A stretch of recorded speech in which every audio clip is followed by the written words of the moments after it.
Todd Richards here, Roots, Hearts, and Soul. Stefan and I are launching this podcast based off cookbook Roots, Heart, and Soul by myself, Todd Richards, with a great help from Chef Stefan, the man, the myth, the legend himself. Oh, you stop, you. We have such a beautiful history together. I mean, it's crazy. Really, what people are going to get from this podcast is telling the story of Afro people, Afro cuisine. We're going to be telling the story of the Pan-African diaspora. Roots, heart, soul of the world, as we say. We are launching in a couple of weeks here. Some terrific guests. Stay tuned. Follow us on all our social media at Chef Todd Richards in all formats. Chef Stefan, what's yours? ChefStefan.it, AYITI. This is the correct way to say Haiti. Well, we're getting education already. So if you want to find out more, if you want to listen to great stories being told by amazing, amazing culinary talents, we're going to be hearing stories from Africa all the way to the Caribbean, all the way to the Americas. It's going to be something special. Giving everyone the good rhythm, the good vibes. Yeah, baby. We look forward to seeing everyone. Talk soon.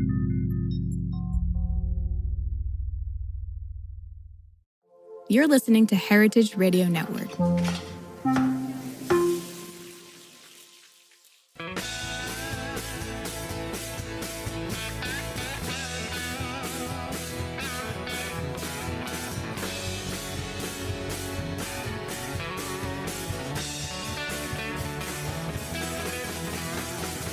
Hey, welcome to Beer Sessions Radio on Heritage Radio Network.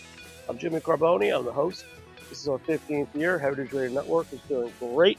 And today we're talking with some folk about Canada and Ontario cider. So let's go around the room and you guys introduce yourselves. Start with Barry and then Damon. Hey everyone, I'm Barry Rook. I'm the Executive Director of Cider Canada, Cidre Canada, which is the National Cider Association here in Canada that just got started a couple of years ago. I'm also an avid beer and, of course, cider fan. And with my wife back in the day, we started the Cider Crate in 2015. That's great. And I'm based out of Ottawa. And Damon? Yeah, so my name's Damon Sawyer, content creator of Bone and Bottle Reviews.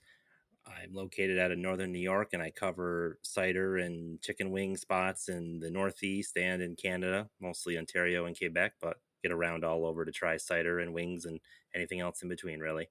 Well, I'm thrilled. Today is Tuesday, June 25th, 2024. We're recording online, and I'm thrilled to talk with Barry and Damon about Canada, Ontario, and upstate New York, the part of New York that borders on Canada, in the world of cider. So, Barry, just give us a rundown. I know we've been trying to talk for a while, and you just had a recent announcement. You've got a promotion of sorts.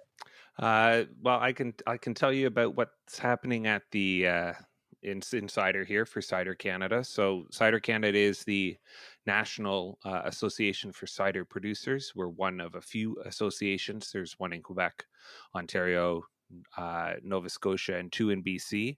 And then we sort of cover that national level. So we have about 155 members from all across the country. The only places we don't have membership right now in the provinces are Newfoundland, although there are cider makers in Newfoundland as well. And then we do sort of the best that we can to help with cider producers all across the country, running conferences, training education sessions. We do a lot of lobbying and advocacy work. We have a whole bunch of preferred service partners and all of that we work with as well. And are just sort of pivoting of late to try to share cider to the larger community and educate, both current and potential cider drinkers of what it is all about in the country with our new Prud'homme program, it's called. Oh, that's great to know and to think about all the places in Canada. How about a little overview of the regions of Canada, contrasting comparable regions by styles, types of apples growing, noted producers, and perhaps there are different laws in each province. Yeah, happy to do that. And Damon, jump in when you have something to add. So there's sort of three or four main areas. I'll start in the east. The Annapolis Valley is the main cider producer in Nova Scotia and the Atlantic. It's sort of shielded by weather, so it gets a lot of sun. And has apples that are a little bit more dessert apples, but you can definitely tell when you've had something from the Annapolis Valley. There's quite a few cider producers in the area. Annapolis Cider Company is one of the big ones. I'm also big fans of places called Chainyard. And if you head a little bit further north in Cape Breton, there's one called Island Folk as well. I'm drinking one of those right now, actually. If you head into Quebec, Quebec is historically a much longer term version of cider makers. So they have the history and the practices that come with it. And in the last couple of years, with some weird law changes around mandatory filtering being removed, there's a lot of really funky and unique stuff happening there. So we probably can talk a little bit about Quebec cider as we go forward. But their sort of interesting element is unless you get the apples grown in Quebec, you're not allowed to make cider from like imported products. So everything that is produced in Quebec is 100% Quebec based.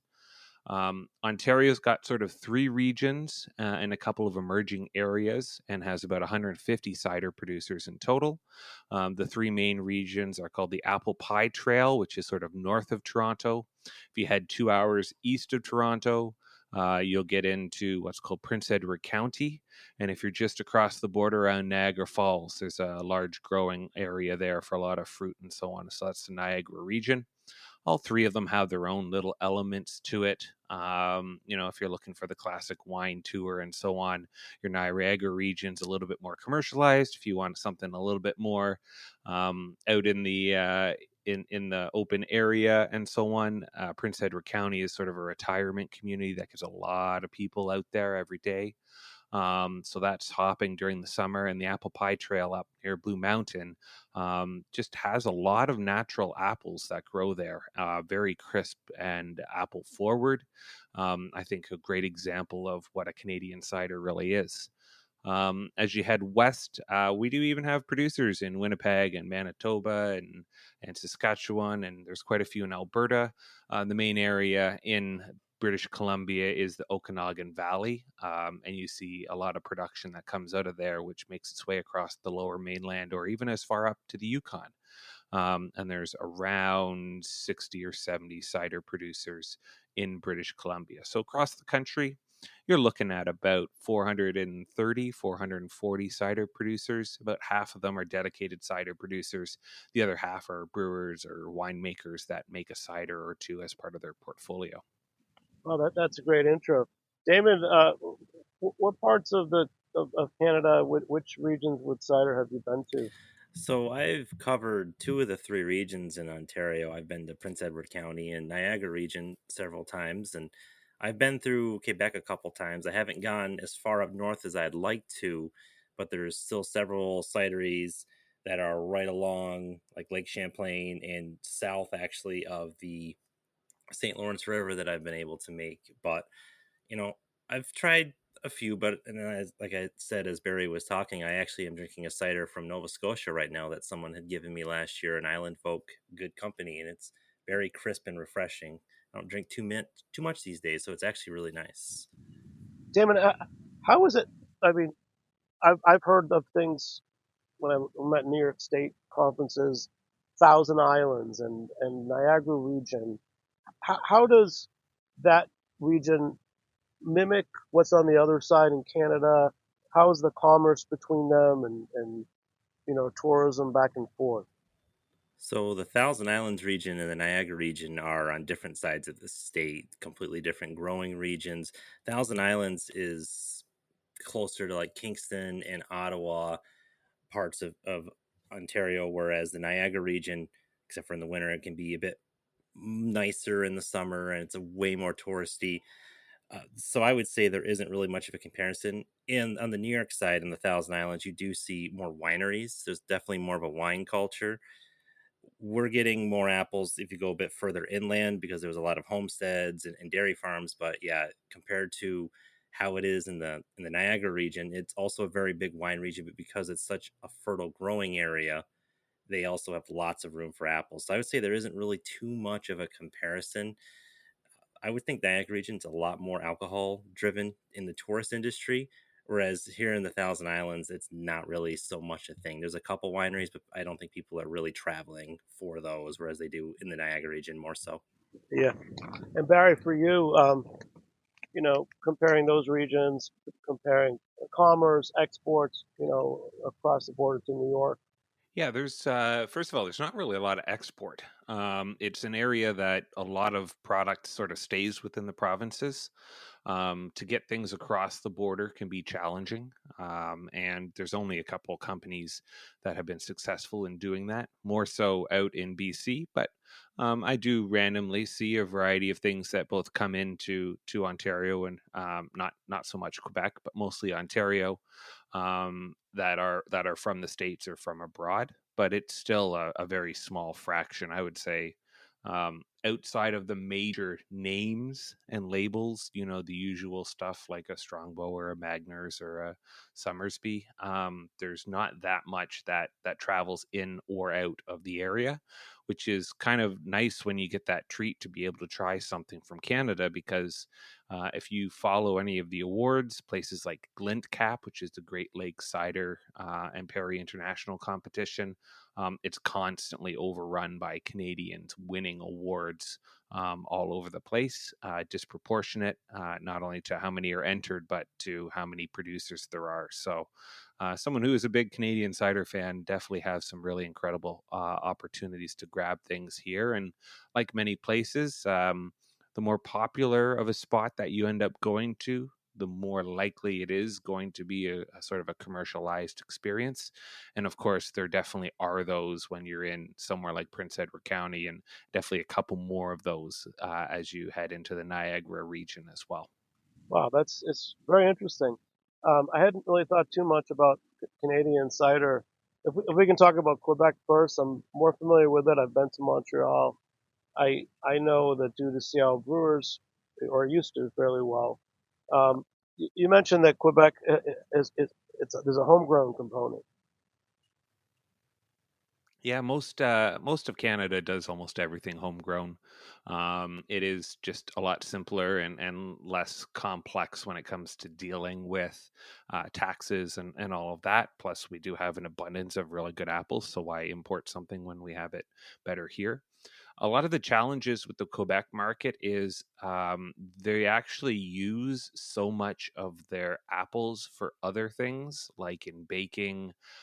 They produce like the large majority of the apple sauce that's available in the country as well. So you often come across cider producers that are making their product with maybe not what they would hope to apple wise, and they'll sell a non-alcoholic, which is actually just apple juice that's brought in from outside of the province because there's no apple juice available in the community as well. So it's a little bit different in that sense. But with the old world sort of heritage and styles, you do see a lot more unfiltered product. You do see a lot more elevated product. So it's a lot less found in cans. So a lot more in 750 ml bottles, barrel age, special processes put into place, unique flavorings.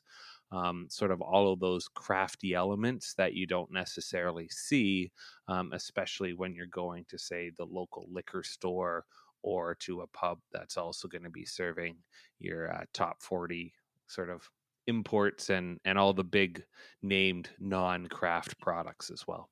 Do you feel that the average consumer in Canada, or at least in Quebec or Ontario, is further along than the American consumer regarding hard ciders? Well, from my perspective, it's difficult. I would say a lot of what runs along the border, so your Michigans, your Ohio's, your New York States, especially when you get out west, Washington, Portland, that sort of area. The big areas that have apples and have always been apple growing spaces are quite strong when it comes to what they do. We just happen to have that just on the other side of the border. So I don't think it's really a Canada US. I think it's more of a regionality. Um, I mean, you can get some good cider that's based out of southern states, but obviously the further you get down, the less visible it is to find product of any nature that's down there that's not just commercialized and classified as cider.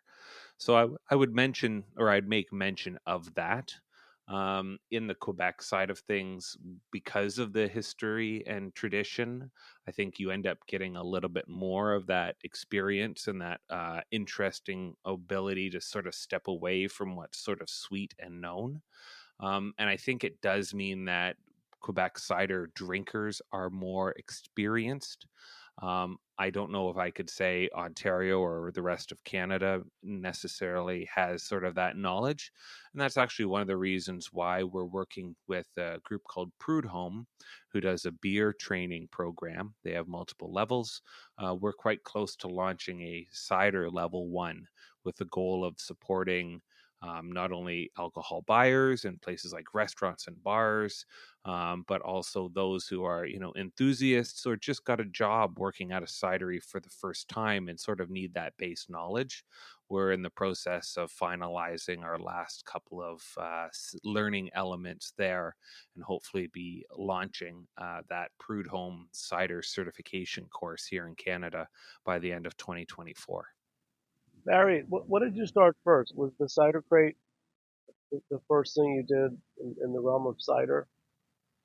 Yeah, there's a bit of a story to that. So, the semi short version is when my now wife and I first met. I didn't drink beer.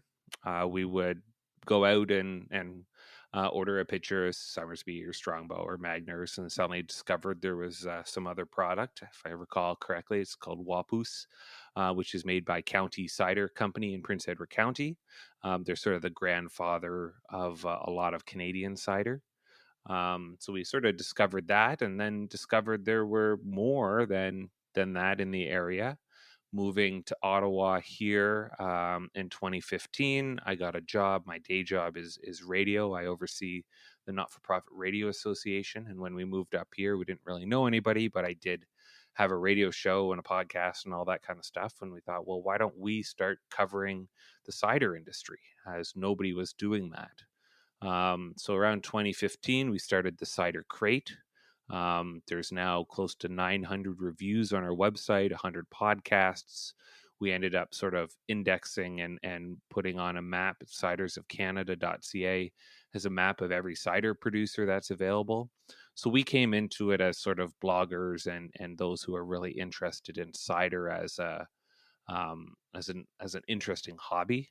And it sort of built and built and built to the point where when the pandemic hit, there was an issue tied to taxes called excise duty. I can get into this more if that for some reason interests you. It does. Tax talk. And without spoiling it, we were able to rally a whole bunch of people together, start the association, and argue that apples are not the same as grapes.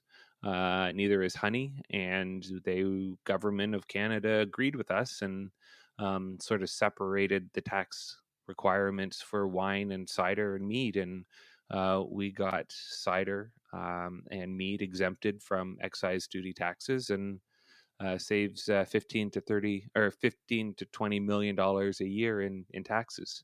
So it's been a journey from ordering a pitcher and splitting it at the table at the local bar to where we've gotten now, but it's been a very enjoyable almost 10 years. Yeah. Hey, Damon, for our listeners who may not know you, how did you get involved in cider? Because I know you're also a dedicated cider drinker. Yeah, so my first hard cider was a Angry Orchard crisp apple at a hotel bar in February 2014 because I wasn't paying the tab. I had a friend who was like, "Okay, just get whatever you want," and couldn't drink with them all night trying to go with mixed drinks because I also don't drink beer. I'm not gluten intolerant, thankfully, just don't like the taste of it. And I'm like, what's this? Give it a try since it was free. And yeah, I ended up drinking 6 that night, and it kind of went from there. And being in New York, we do have over 120 cider producers now, not quite as many as Ontario, but definitely the most of any state in the country. And I've definitely noticed over the past few years a huge shift in like the liquor stores and the beer stores, you'd go and you'd try Stella and Woodchuck, Angry Orchard, different flavors, things like that. And you might see some stuff from out of state or even out of country, because there was only in like 2015, 2016, 100 cider producers. And now there's like 12, 1,300, and then always more coming on the scene just in the US. So I used to be one of those people. I would try every single new thing that I found, and that's how I kind of found my palate a bit. These days, I took really good advice from Rita Windcaller of Cider Chat at CiderCon a couple years ago. It was like, she said, I only have so much time, and I think she's kind of implying only so much liver to try so much cider. So I'm going to try things that, I'm not going to try everything. I'm going to be a bit more discerning in what I try. And I've kind of taken that approach over the last couple of years. I would say I've maybe tried, I know Barry said he's got close to 900 posts on his page. I say, I don't really count flights, but I'd say trying that. I'm probably close to that, even though I'm a one person operation, not a two person operation. But these days I definitely slow it down a bit. But yeah, I've, just from expanding from New York, is the proximity to Canada, and a lot of good cider up there in Canada. Because for where I live, a 2, 3, 4 hour drive is a short drive. So that really kind of opened up everywhere in New York, which happened during the pandemic. I really started traveling within New York more. And yeah, I've covered probably 85% of the cideries here in New York over the last couple of years, and expanded into Vermont, New Hampshire, Maine. I was just at your event in Maine and in Haverhill, Massachusetts. So yeah, just trying to get all over. No, it's great, and I really appreciate you introducing me to Barry and helping get the show together. We got a lot to talk about. So Barry, a little bit more about Quebec. So styles in Quebec, and when you talk about historical styles in Canada or Quebec, what are you referencing? Are you referencing English, French, Spanish? Yeah, I mean, historically, the French language does draw a little bit upon, of course, what they've had. So if you were to point towards what European elements in place are there, it would definitely be a little bit more of the French France side of things. When I say historical, I mean maybe the production elements as well. So as I mentioned, up until a couple years ago, they were actually required to filter cider because of some weird Ebola something outbreak back in the 80s that it affected soft cider or non-alcoholic cider. So they put on some extra safety precautions in play, which finally got removed. But what a lot of it meant is that they usually go with more of the traditional methods of being produced. So it's just straight apples and the juice that's coming out of that. It's their own unique yeasts and apple styles that are suited more towards cider. So more tannic, more crab based, a bit more acidity. Away from the commercialization element. Now, of course, there are going to be big commercial cider producers in the province as well. There's always a market for Bud Light and Coors.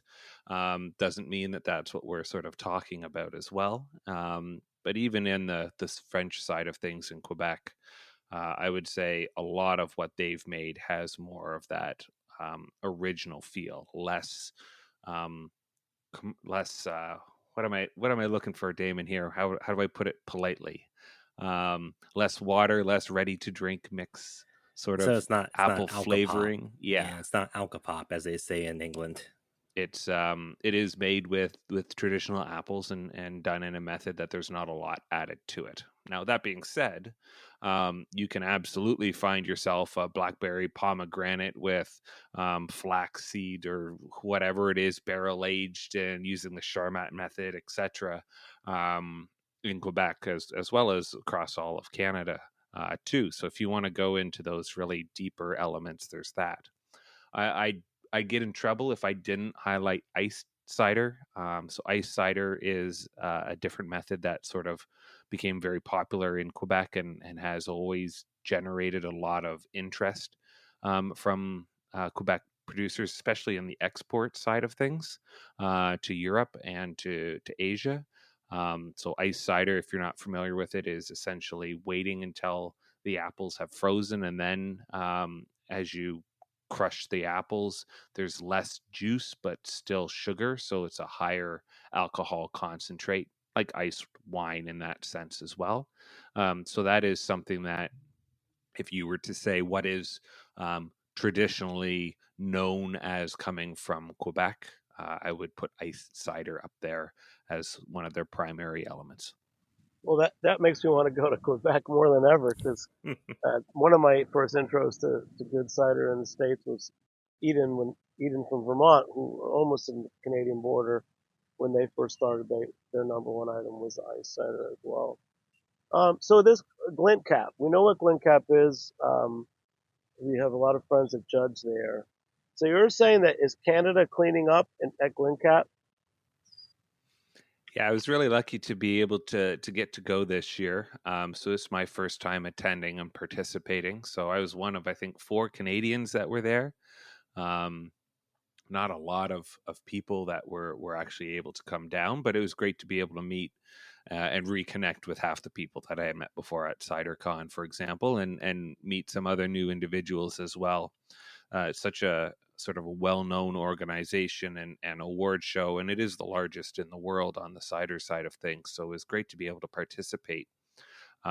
Being able to judge for the first time was really interesting. I think it validated a lot of what my notes were, even though I expanded my lexicon a lot more by new ideas and thoughts. It made me look at cider a little bit different. Um, and I got the opportunity to do some judging, both in the home brew, but also in the professional side of things, and judge with some quite well-known celebrity judges, which I was happy that I was very much in line with their elements, whereas other tables around the room, there were almost fisticuffs going for some people who thought one product was great and the other one was horrible, and they have to come to some sort of agreement. And it was interesting to hear some of those late battles. But yeah, the glint cap experience was really quite interesting. This year, we were down about 100 or so entries for Canadian ciders in it. Usually, there's around 250 or so. This year, we were down closer to 100 and 150. And we still walked away with at least a quarter of the total top awards went to Canadians as well, and we swept 2 categories completely. And it wasn't ice cider. So we were pretty impressed by what that means. I mean, seeing who submitted, I knew a bit of what their portfolios were, so they were going to do well. But it was great it is great to see a lot of that. And even if you're down at places like CiderCon, this past year, there was almost just about 1,000 people that were there, and 1/10 of them were Canadians that came and sort of overtook everything and to the icy roads in Portland a lot better than the others did. So we were happy that we were able to be successful Well, in that's great. navigating that as well. Barry, at glint cap, what are a couple of the different categories? I'm familiar with beer judging, BJCP, the beer styles. How are the ciders broken down at glint cap? Yeah, so first of all, glint cap, for if you're wondering, is put on by the Michigan Cider Association, and it happens every year. And if you are interested in getting involved in it, you absolutely can. Whether you're there for the tasting elements or you want to help with um, other things like serving and so on, you can. They break their product down into sort of different areas. The 2 main sort of straight apples are modern cider and heritage cider. And then there's sort of a sweet and a dry attached to them.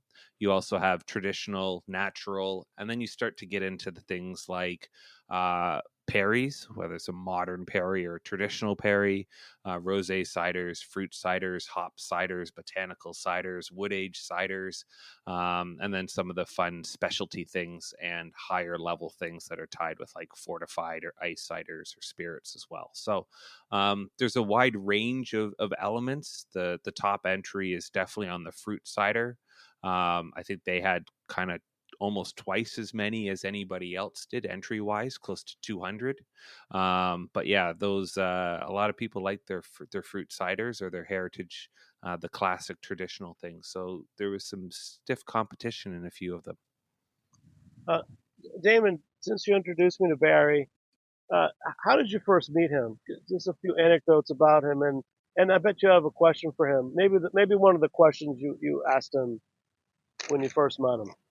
Oh yeah, so we actually, if I'm recalling correctly, because it's been a number of years, he had posted on a Facebook group about hard cider, about doing like a little meetup in Ottawa, and I was really interested in going because Ottawa was close to me. I wasn't able to go that day because it was I think it was a weekday, and I had to work the next morning, and so it didn't work out. But we kind of, had connected from there, and through the years we've stayed connected, and we've met up several times, not just at CiderCon, but just I've gone up to his place. We've gone to different cider conferences and events, and we've made some connections. Him because of me, and me because of him. So we've just become really good friends, and pals in the cider industry, and you know. Do I have I don't know if I ever have a question for Bear. I usually just hit him up and be like, "Yeah, hey, what's going on?" So I do actually. We got you. You sent an email out, and I'm really excited about the Prude Home Hmm. program. Now, kind of maybe help me a bit. How different is it then going to be from the CCP one from the American Cider Association? And is that available to people in Canada? Like I know just America, it's more than just America. Obviously, there's international people, but what's kind of the goal on this as opposed to the people just taking the CCP one? Yeah, so the American Cider Association has their entry level cider producing group. It's incredibly important. I've taken that program. Um, we're not trying to sort of emulate it. What we're trying to do is we're trying to match the learning style of the Prude Home beer course as it's applied to the Canadian element of cider.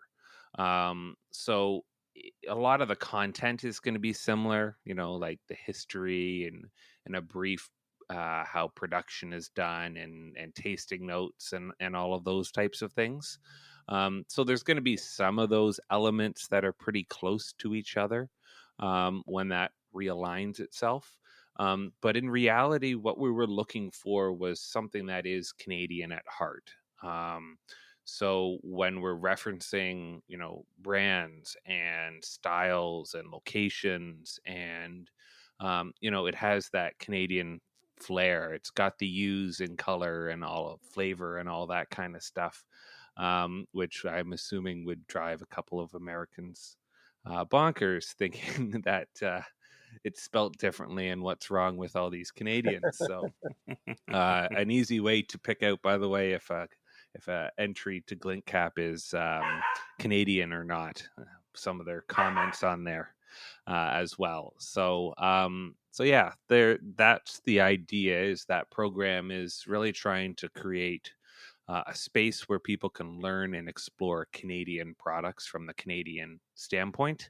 But we are making sure we're aligning it with the work that the American Cider Association does. So lexicon and language is as similar as can be.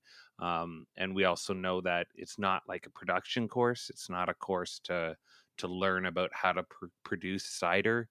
Our friends at the Cider Institute of North America, or CINA, they're the experts in that. We don't want to get involved with that as well. There's so many people that have gone through it. So I think to us, it's just an alternative and an opportunity to sort of stamp what we believe is the Canadian element for the Canadian participant, and allow us to sort of help grow what cider is in the country. All right, Barry. Let's go to Ontario, and let's also talk about styles and apples and the growing climate in those regions in Ontario. Yeah. So Ontario, as I mentioned, there's sort of those three major areas. Where you're getting the differences are how long that area has been sort of an apple producer and how many apples are cider based apples.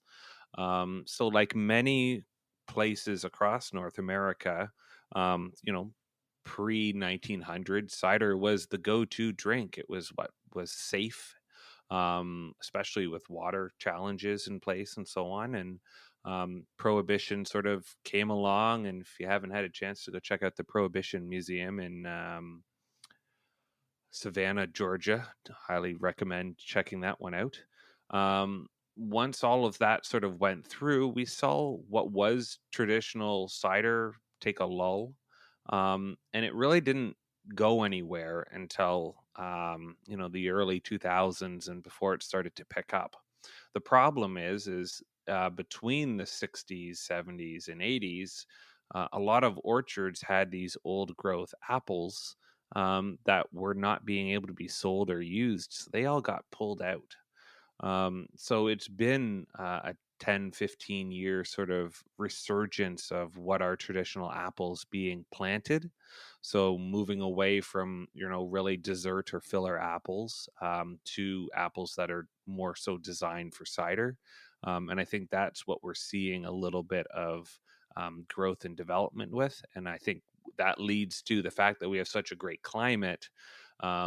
Those unique styles do grow mostly quite well, and they tend to have a really nice, a little bit more apple based flavor to them than other spaces do. And that's what you end up getting when you're going through places like the Apple Pie Trail, specifically, which is known for its apples. When you mentioned prohibition, I've heard stories of people cutting down apple trees. Then was that the case? And also were cider mills also destroyed? Press, apple pressing mills. What happened to prohibition? Yeah, in Canada there was a bit of that, and I think there was just sort of the change in times with water filtration systems and so on. So we're moving out of living on the ranch or the farmland and moving more into an industrialized society. So cider as a necessity sort of dropped and disappeared. And it really disappeared. There wasn't much happening up until the early 2000s and even beyond that. As Damon was saying, when we first got into this in 2015, there was only 150 cider producers in Canada. A few had been around for 10, 15 years. A couple have roots that go back to the early 1900s, but it was a lost art that is sort of refinding itself as well. That's great. And what are some of the more common cider apple varieties that are being used in Ontario? Yeah, now I have to go get my posters out and about. Aren't you supposed to say that Macintosh is popular because it grows different there than in the state? Yeah, and I mean, that's what you're finding everywhere, right? You'll find that Macintosh and Ida Reds and Spartans, especially both in the Ontario and the Quebec side, are slightly different to each other. We do get a lot of product that's made with like Empires and the red or the golden or the delicious apples. Um, Again, it really depends on what you're sort of trying to find. We are finding, crab apples are quite popular as well. And because of where we are, they do tend to grow a little bit bigger and have a little bit more of a yield to them. So they become a bit more viable in creating product as well. It's really the cider makers themselves that are the magicians in this process, taking what is often unusable from anywhere and creating something magical out of it. I do want to also point out that there is this trend, and it continues to grow, the community cider. So this is where a cider maker will put out a call to their neighbors and their friends and say, "Bring us your apples." And they'll bring apples to the cidery, and the cidery will make a cider out of the sort of found and lost apples from all over the place. So it's unique and different every year, but it's a really neat way to get people involved and capture some of those products that maybe would go to waste or be eaten by the deer when now they can be turned into something that's great. Yeah, that's a great idea. The community cider. We know in Western Mass, there's Berkshire Cider Project that makes a community cider every year, which is pretty cool. Damon, you want to give a shout out to a couple Ontario producers that you yourself are fond of? Oh yeah, absolutely. So I think it'd be remiss to start out anywhere but Hardway cider in Kingston, New York, or Kingston, Ontario, which is much closer than Yeah, you Kingston, New didn't York. take that one yet. So they've been in they've been to a couple. They've been around for a couple years, and in a retail side, and it's only an hour away from me, which is pretty much one of the closest cideries at the moment for me. And visiting Kingston's a very nice place, so it's always a nice little tip of the cap to finish off a trip up there to Kingston, to stop there and get a flight. And then you'd have to go down to Prince Edward County. I love Lockmore cider. They're growing, I think, over 100 something plus varieties of apples, a lot of different cider varieties that you're not going to find anywhere else. They're certified familiers. I think either the husband or the wife, one of them's from the States and one of them's Canadian. And yeah, they've just created a fantastic vibe there. And then in Prince Edward County, still you also have Cold Creek cider, Chris and them. They're small, like uh, Five I don't five want to say, thousand liter bottom of the yeah, cellar, five, like you like reservation only yeah, kind you of got to be thing, looking because for it's him just to be able to get a hold of that. It's a really good product.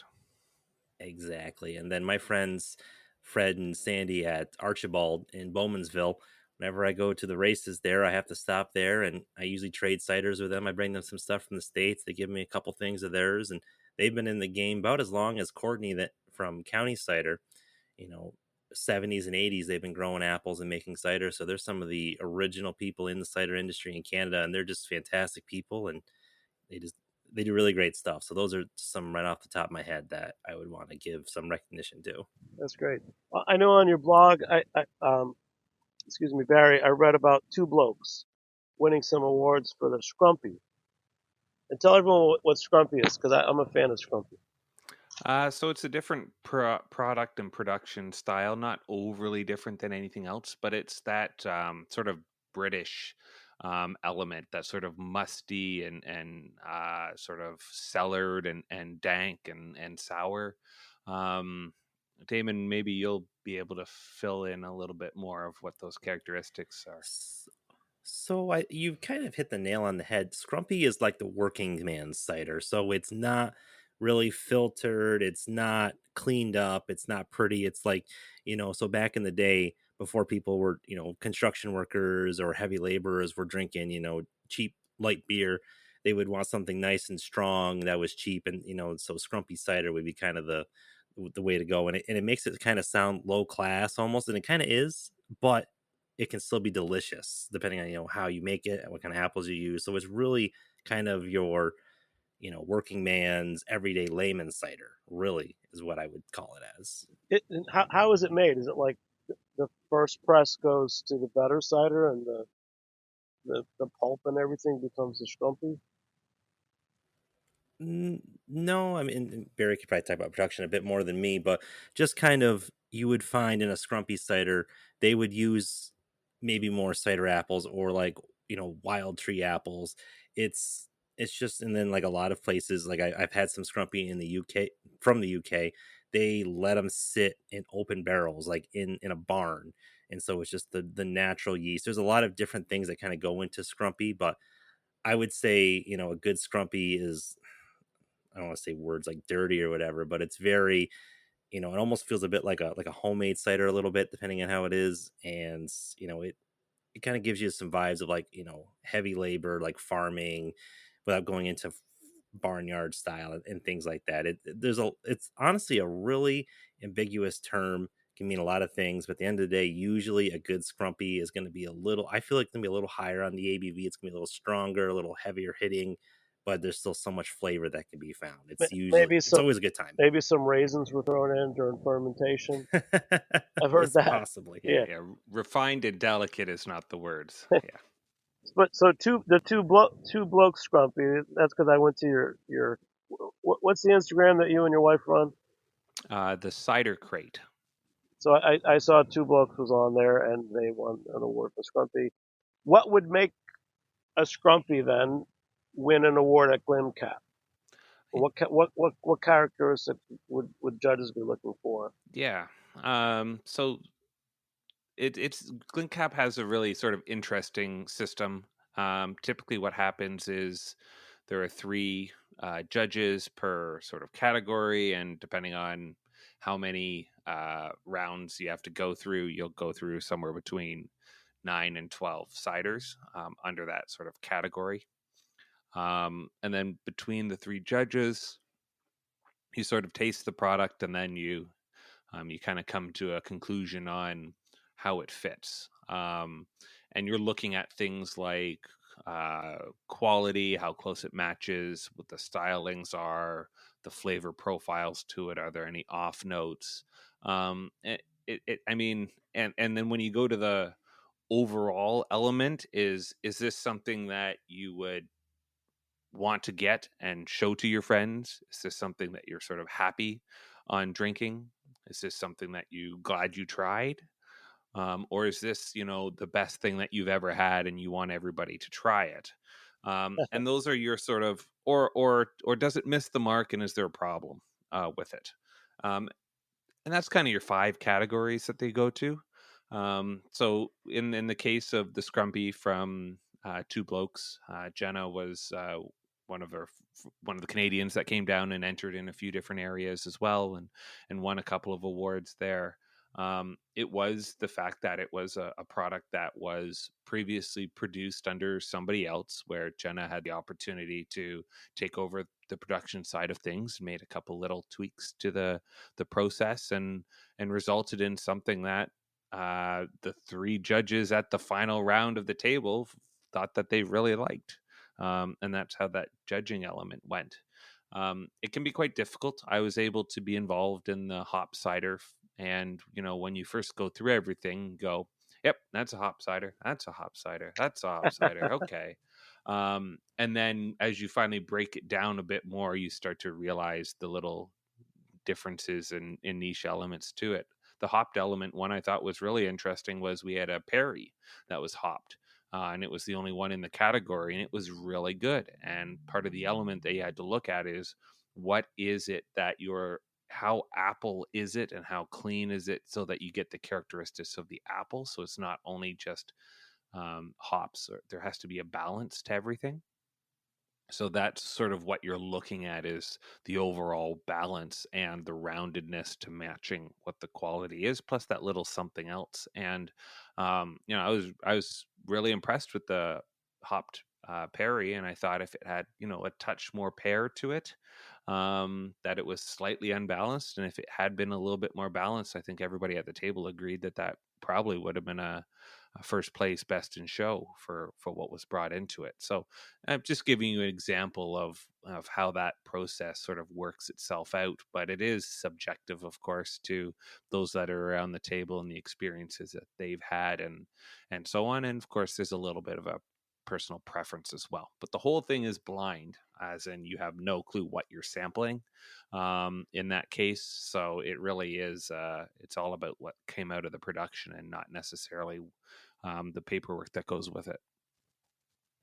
Wow, this is a great intro. We're going to take a short break. We'll be back in a few minutes on Beer Sessions Radio.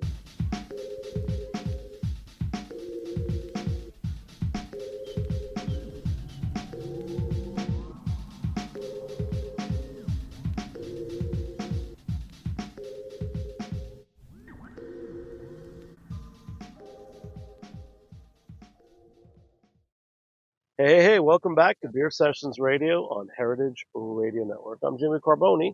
It's our 15th year at heritageradionetwork.org. Support us, become a member, heritageradionetwork.org. So we're talking Canada, cider, Ontario, Quebec. Barry Rook and Damon Sawyer here with us online on our Heritage Radio Network platform. So, Barry, it's been great talking to you. You just went through kind of judging at GwinCap. And we talked about a couple of the Ontario cider makers, but Two Blokes. I want to ask where they are. So you tell us again the 3 different regions of Ontario for cider that you recommend, and where is Two Blokes located? Yeah, so Prince Edward County, sort of between Belleville and Kingston. If you're heading between Ottawa, Montreal / Toronto, right on the lake. It's a island itself, so it's separated, and you got to go over the big causeway or take the ferry into it. That's the one area. The other area closer to Damon is the Niagara region, just south of at the sort of the opposite side of Lake Ontario. And then if you go further up north of Toronto, you hit the Apple Pie Trail and the Huron Bruce, which is on a different of the Great Lakes there. The emerging space, there's sort of two bigger spaces that are starting to connect along the Lake Erie shores. We're starting to see a couple more cider makers down there. I give a shout out to the Little Cider Company, which is close to Windsor. So you've got that area and the Lambton Shores, which has been quite popular with things like Twin Pines cider, which has been around for quite a long time. That area is starting to see a bit more growth. And then where Two Blokes is located in Uxbridge. So Uxbridge is sort of the one sort of region a little bit north and a little bit east of Toronto. And it's starting to see a lot more cider producers pop up. So Slabtown opened up a large facility there. Gorgeous space, especially if you're looking for food and a whole day activity with the kids. Banjo Cider is a really bohemian experience with some very unique product offerings. And then you add Two Blokes, which has just been sort of expanding and picked up by, I believe it's the Old Flame Brewery, who now has their ownership and is being expanded through that network. So they're going through changes in production, but also ramping up because they become very, very on demand of late. Oh, that's great. So we're going to wrap it up soon, but I'll ask just general question for you, Barry, and then Damon, you'll come in with another question for Barry to wrap it up. Barry, what are some challenges and successes of, let's in this case say, Ontario ciders? I think the major challenge that they're dealing with right now is the change in taxation and availability. So the government of Ontario is allowing cider, beer, and wine to be sold in sort of corner stores, gas stations, convenience stores, etc. That's moving forward in the next 6 months. So there are opportunities there, but also that poses threats and challenges. So that's one of the things that I think is happening. I think the other element with the Ontario side of things is because the apples are so good, there is a really good set of product available. If you're trying to look outside of what we call the LCBO, the Liquor Control Board of Ontario, and that's the main alcohol distribution platform, if you're getting product from there, it's okay. But if you're finding it at a mom and pop shop, if it's in a 750 bottle, if there's a bit of a uniqueness to it, you're going to find a lot better overall product because it's not being sold and produced en masse. It's being produced for the consumer at that low level. So I would say that's the big challenge on the Ontario side of things, but also the benefit of doing a little bit of hunting. You're going to find something that will kind of blow you out of the water. Great. And Damon, do you have a final question for Barry, just for our listeners to help understand why you're so interested in the Canadian ciders?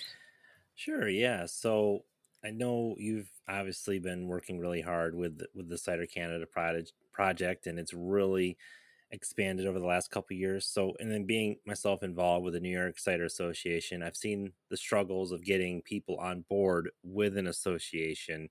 A lot of people, even though cider is very communal and very, they like to help each other, there's people who are kind of weary of associations and anything that's like a gathering.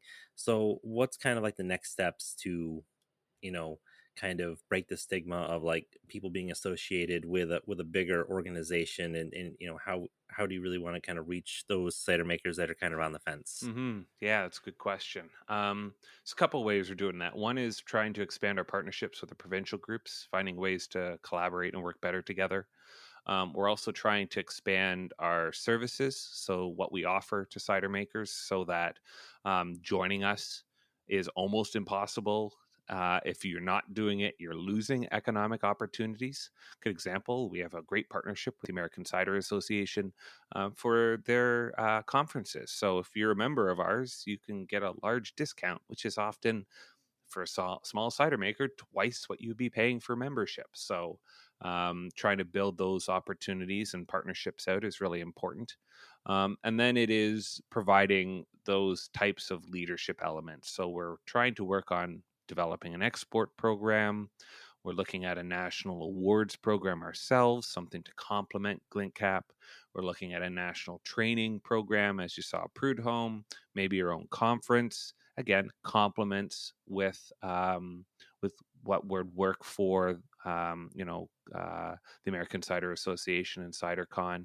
And also trying to just raise the awareness and education level of cider in the country, sitting at about 2.5% of total consumption of alcohol. That's down from 4%. We took a big chunk out of that market share over the pandemic when the ready-to-drink seltzers got really popular. So a lot of it is about education and awareness, trying to bring people together. And I think the more we can continue to provide those services and benefits, the more that cider producers will learn what we do and how important it is for them to join the cause. You know, we'll wrap it up, but when you mentioned ready to drink seltzers during the pandemic, and it's probably a symptom of isolation because when I think of drinking a decent bottle of a natural wine or a good cider, I want to drink it with someone else because I want to talk about it. I want to savor it. I want to enjoy it. I probably want to have it with at least some food. I don't know if Damon and Barry, is that your experience with cider? For me, it's at the table. It's a communal thing as much as anything. Yeah, I'd say 100%. A lot of it is about being able to share a meal or share a story, and having a nice cold cider there to go along with it, or something to spark that discussion, I think makes a lot of sense. So it's hard to go, love this cherry seltzer that tastes like fizzy carbonated vodka. It's so With much a different than bad, the other cherry nasty seltzer. aftertaste. Exactly. So Yes. Yeah. And Damon, your last plug for how you drink and why you drink cider. Oh yeah, I'm in agreement with you guys. So I've had the unfortunate circumstance of having to drink nice bottles of cider by myself, and it's just, well, first of all, it's like I really don't want to drink this whole 750, but you don't want it to go to waste. But it's a matter of, yeah, when you have a nice fine complex cider, it is better to drink with people, because I think you can taste things when you talk it out with people. So it definitely elevates the experience. Like, oh, this was good. But when you can bounce ideas of like flavors and what you experience with other people, it can elevate it in your mind even more. So yes, good cider is definitely more of a communal, a social drink, whereas these ready to mix seltzers, it's for people, I don't know, who want to party and don't want to drink light beer but still want to get get their buzz on. So yeah, it's unfortunately it's a different market to an extent, but you are seeing that they are competing with shelf space because of distribution and whatever, which is a whole nother topic that we obviously don't have time for. Oh yeah. Well, that's a great intro, guys. Thanks so much, Damon Sawyer, for coming on and for bringing Barry and Barry Rook. You guys, one more time, just say your names and who you are, and we'll sign off. thanks again. I'm Barry Rook. I'm the executive director of Cider Canada. And this is Damon Sawyer, content creator of Bone and Bottle Reviews. All right, you guys, thanks so much for joining me here on Heritage Radio Network. Big shout out to our engineer, Armin Spengen. I'm Jimmy Carboni. I'm the host. We'll catch you next time on Beer Sessions Radio. And we talk about cider too. All right. Beer Sessions Radio is powered by Simplecast. Thanks for listening to Heritage Radio Network. Food radio supported by you. Keep in touch at heritageradionetwork.org/subscribe.